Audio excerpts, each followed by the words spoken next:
Okay, Google says it's 4 o'clock. Let's call our meeting to order. Harry, would you call the roll? Mr. Ebro? Here. Mr. Miller? Here. Is here. Mr. Kapla? Here. Mr. Schneider is here. Here. Mr. Borkman here. I see Mr. Brian Giles. Our alderperson is here. And Marshfield Utilities staff. Very good. Thank you very much. Nick, was the meeting appropriately noticed? Yes, it was. Also, thank you. Public comment period. At this time, the commission would recognize members of the public who've indicated a desire to address the commission. Seeing none. Commissioner, council, and staff comments. Commissioners, anything before we get started? Any council comments? Not at the moment, no. Thank you. And staff comments today? None for this None. evening. Number 5, service awards. Yes, so tonight, Chad Haricki is celebrating 25 years with the utility. He celebrated that on June 29th. And we'll recognize him at an employee event down the road. Great. Very good. Which department is he in? He's in the water department. He's a water operator. Very good. Thank you. Number 6, Southside Booster Station temporary PFAS treatment bids. Yeah, I'm going to turn this over to John to talk about it. All right, we are ready to take the next step for our treatment facility. We had bids opening 2 weeks ago on Thursday. We had 5 bidders ranging from 1.1383 million to 1.26 million. The engineer's estimate was 1.5, so they were all under that. It was a pretty tightly bid group as far as the spread. So we were pretty confident in the bid. A little bidder was Staub from here in Marshfield, so we got a local contractor. And all their bidding paperwork checked out. So as part of your packet, you saw that SDH is recommending a notice of award to Staub, and I agree with that completely. You guys have any questions? I'm glad a local company got it. Momentarily. Would you like to make that motion, Harry? Yes, I will. To accept the bid for the PFAS treatment by Stop Construction for $1,183,000. I'll second. Second by Paul. Any other discussion or questions? All in favor? Aye. Opposed? Motion carries. Thank you, John. Economic Development Board update. All right. Well, we have what amounts to a new board. If you will. Since March, every position has been turned over except for Lyle Lang and myself. I'm now the longest serving member. Wow, I don't know if that congratulations. gets me anything, but I am the longest serving member. The current board consists now of Mary Jo Wheeler-Schuler, and she's the chair, Ken Bargander, Tom Butke, John Tracy, who's part of Hewitt Uptown Coffee, he's from Hewitt, and Lyle Lang. Those are the citizen members. I serve as the utilities representative, and then Andrew Reigel and Russ Stauber are the appointed common council members. And just as kind of an aside, the citizen members do serve staggered 3-year terms in that. Okay. Also, in the EDB in June, we started to do a review of our bylaws to try to update them and kind of also educate all the new members as to what's in them. And so there is a small subgroup of myself, Stauber, and Wheeler-Schuler that are going through an initial review of the bylaws. And the EDB and Common Council held a meeting in mid-June. Primary focus was on housing. The result of that is that the Common Council has since passed a resolution to form a committee of up to 7 to create a task force to provide a housing plan to the Common Council by the second meeting in March of 2024. So I don't know. We'll see who gets nominated to do that and then what they come up with, but by next March is the goal. Daniel's Addition, a little new action. There are 7 lots that are sold, but permits or construction has not started. The owner builders are requesting extension to still maintain ownership of those lots, because originally they had 1 year to begin, either get their permit or begin construction. The request period has kind of been extended a bit. It was June 1st, and so hopefully when we meet this week, we'll find out what the next steps are there. The certified sites proposal, it's moving forward gradually. The process is fairly complex. Soil boring samples have been taken, and also railway access or ways to create railway access have been agreed upon. So a couple steps, things are moving forward, it just takes time. And then the last thing I have is the city's working on several requests to make application for Wood County grant funding on local projects. Wood County has a fund that other communities have been using. Marshfield has used it a bit, but not near, I think, what we could make use of it. That seems to be the indication. And so some things like some of the NRC trails, Mill Creek Youth Foundation are two items that the city is trying to do a proposal for. So hopefully we'll get some funds out of that this year, or this coming year. That's what I had. Nick, anything you want to add? No, I think you captured them all. Dave? Question, Paul. Yeah. You said the housing study in March of '24. Is that something different than what they've done in the past? I know the city's done housing studies in the past. We shall see. Okay. I mean, I don't know. Okay. It's, we'll see what the committee that's named comes up with. I mean, a lot of discussion. Nobody has all the answers. A lot of people don't have any of the answers. I mean, it's hard to even get a definition of what affordable housing is, let alone how much we need. So, we'll see what this group comes up with. Gotcha. Be interesting to see that, yeah. Yeah. All right, very good. Number 8, GLU glue update. Yes, so I guess overall things are going well. As you know, we started management services on July 1st officially. And some of you are aware there was a discussion about the glue board actually extending some of the services with Manitowoc due to the metering services. And essentially the board met the last week of June and decided to basically wait till we were able to get the software running, and decided not to execute anything with Manitowoc. So Manitowoc is really more in a support role if we have periodic questions, but other than that, all activity's been turned over to us to support the members.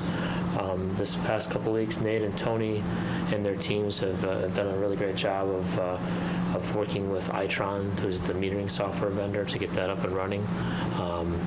The software's been installed, they've connected a number of the meters, and fingers crossed, I think we hope by the end of this week we'll have reads flowing into ACES, as basically have the process outlined and have it operational. I think there'll still be training and headaches and things that'll have to be addressed along the way, but that's the goal right now. Patty and her team, they spent the first part of July here working on sending out the first members' invoices. So first invoices have gone out, and first invoices have come in as well that have to be paid. So all those processes are working forward. And overall, I think everything is coming together. So any questions you guys have? Questions for Nick on the glue update? It was a nice list of bullet points for him. Yeah, pretty comprehensive. There's been a lot of stuff going on. Yeah. Yeah, there definitely is. There's a lot of activity, a lot of trying to create the new normal for us. So it takes some time to research and understand how it has been done, and making our own processes, trying to make things more efficient where we can. Any big surprises that we didn't think we knew about? I don't know if I'd say big surprises. I think just trying to, you have, MISO is the clearinghouse, right? And trying to get ourselves set up properly in their system has taken some chance. We don't officially know if we're set up properly yet, because we're still waiting for the next invoice to come through, but we're hopeful. But right now Manitowoc still has it, so they just forward it to us. And took a little bit with some of the interest earnings that occur with MISO and the bank they use. It took a little bit to get that figured out. Software, I think for the most part, it's been straightforward. I think we had one member that's got a real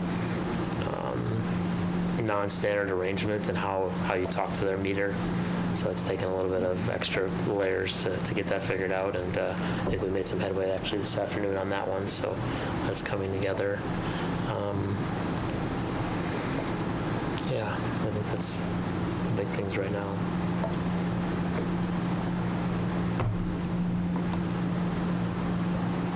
Okay, very good. Number 9, the City Committee on Utility update. Yes, so just get you up to speed on where the Common Council's at in that process. I believe tomorrow night they'll have their first reading, looking at the membership of this body and determining if they want to move forward with making a change from a 5-member to a 7-member. And then the 2 additional members would be Common Council members, and the term of the members of the body would turn to 7 years versus the 5 years based on the 7-member membership. I don't know how that, if indeed it gets approved, I'm not sure how it would be layered in, how it would impact your existing terms, or if it would only be once reappointments occur. Those details weren't disclosed or weren't provided in the initial packet for the council. I'm sure the discussion may come up on that. And I do know that if just as it is now, if someone leaves before their term is complete, then someone new would be appointed to fill the term. So I would imagine that would hold for a council member or a commissioner if indeed everything was to be passed. And then the other part is tomorrow night at the Common Council, they'll have that first reading. And then the second part is that they'll be looking at revising internal policy that they have at the city, which just deals with how the funds are handled that come from the utility. Right now, those funds are allocated and earmarked for the 205 fund, which is the Economic Development Board, which we just talked about. They're making a revision, looking at making a revision to that basically provides them with more flexibility in taking the funds that we transfer to them and allocating them as they'd like to at the council. So it's kind of what's going on at this point. Okay. Any questions? If they do so on that second piece, then that would match with what we passed last month to say that, it doesn't have to go to the 205 fund from our end. Correct. And then we'd, if indeed all that comes together, then we can consider, the timing of how everything occurred this year and bring it back for your consideration.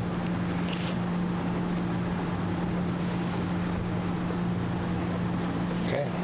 And I should note that the policy is just assuming it could be voted on tomorrow night, whereas I believe the first reading of revising the makeup actually takes 2 readings before it could be voted on and approved or not. So it would be 2 meetings. Okay. Number 10, Commission Governance Review. We had 2 policies that we discussed and asked Nick to, I think, one to bring back and one is coming for the first time, isn't it? Yeah, yep, the harassment policy was something Melissa helped me with, and we got that drafted. Took the one that we have for the employees and made some modifications to match with the focus being on the commission, since that was a gap that we identified. And then the second one is just trying to provide some clarity around the responsibilities as it relates to the general manager and overseeing of the employee and matters that relate to employees.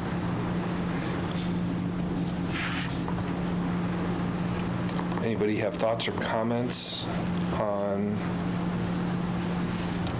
these 2 proposed revisions?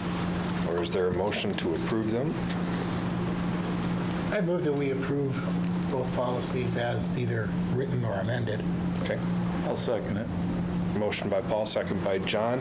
Now, are there any questions, comments, suggestions? Harry, I see you got a thought forming there. No, just well written, very comprehensive. I was impressed. Very professional. Yep, covers it all.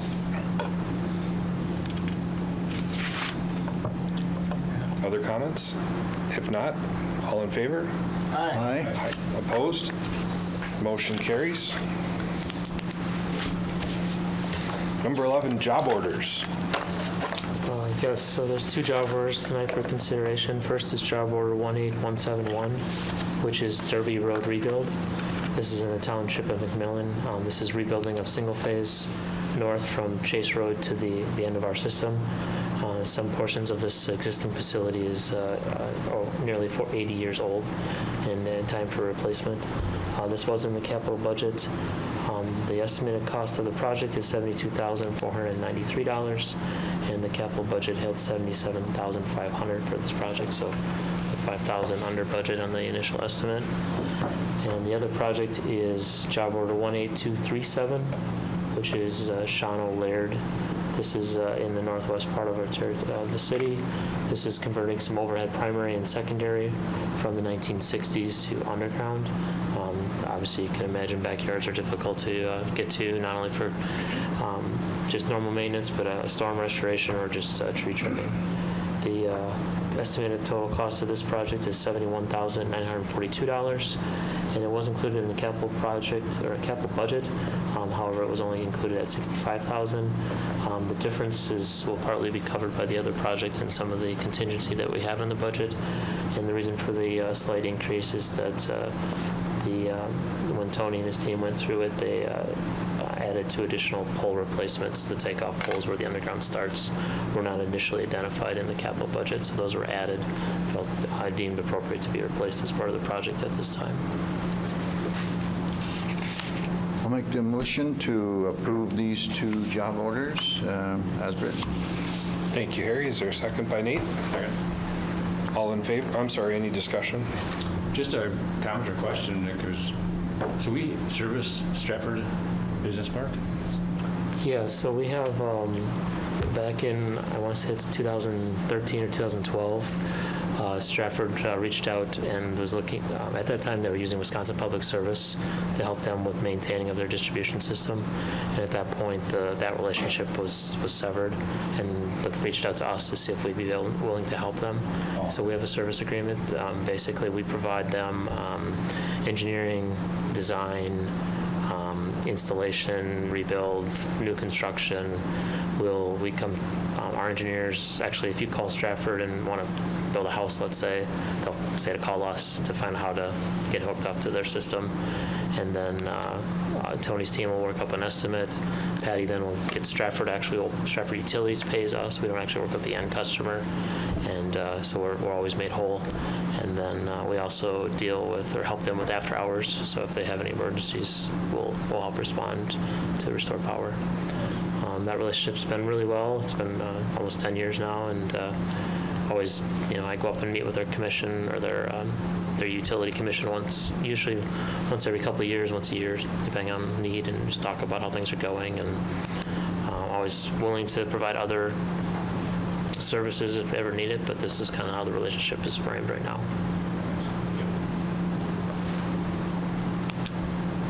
Good question.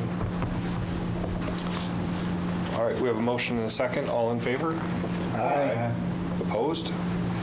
Motion carries. Number 12, bills and payroll. Bills and reviews certified good bookkeeping. Thank you. Do we have a motion to approve the bills and payroll? By Nate, second by Harry. Any questions?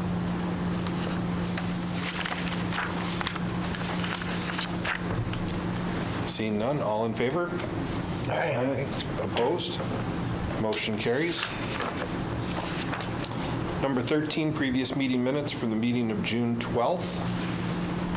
Is there a motion to approve those as is? So moved. Paul, John, would you want a second? Second. Any changes proposed? All right, motion and a second. All in favor? Aye. Opposed? Motion carries. Number 14, financial reports. Included this month are the June cash reports and the May financial statements. Who's got questions on those?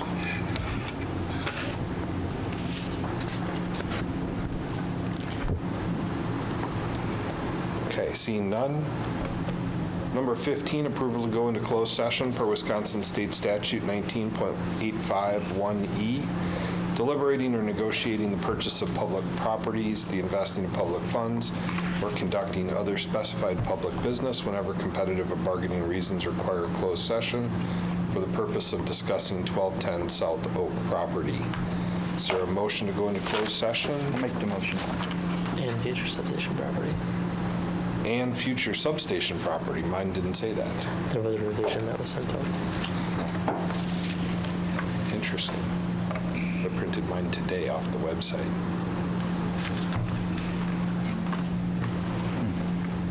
I know the one that was posted includes Was what I had. updated, okay. And future substation property. Is there a motion to approve the closed session? So moved. By Nate, I'll second it. second by John. All in favor? Aye. Opposed? Motion carries.